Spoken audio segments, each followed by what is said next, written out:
Sometimes when it comes to troubleshooting Windows 11, it could be as simple as making sure that the system is completely up to date.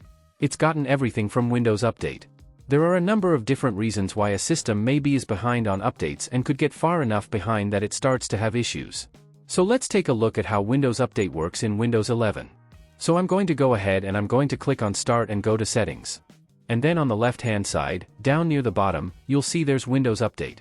And when I click on that, now it says that I'm up to date. But let me go ahead and maybe there's something new. So let me go ahead and check for updates. And when it does this, I just want to tell you while it's doing this, it's going to look for updates. And I want to tell you in advance because it's going to start doing things automatically.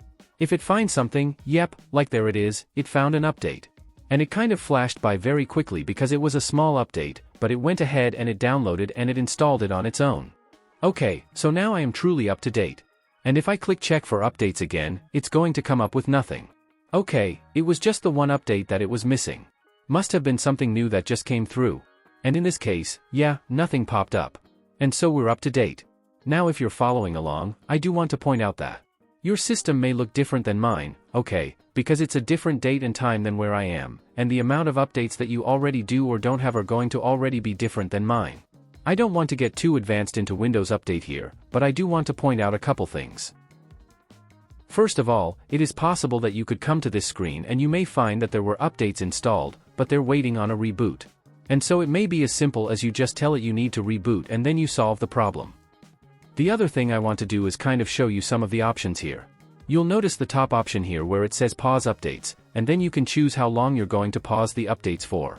I'm not recommending that you do this. That would be only if you knew for a fact you specifically didn't want to get any updates, but that could be a reason why.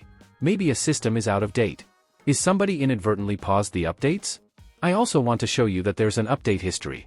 Alright, if I click on it, it will go ahead and show you.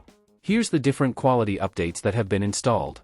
Here are some definition updates, and then here's an additional other update. If you scroll down, you'll notice that you can uninstall updates. So if I click on that, you'll see that there are some options to pick an update to be uninstalled. I believe it was that security update, the one I'm highlighting right now that I think it just installed on its own just now. If that was problematic, I could go ahead and I could uninstall that. Let me go ahead and close that window. And then you'll see here it takes you into recovery options, which is interesting because you'll notice it takes me into a whole different area. I'm no longer in updates anymore. The reason is because in the older operating systems, update and recovery used to all be together.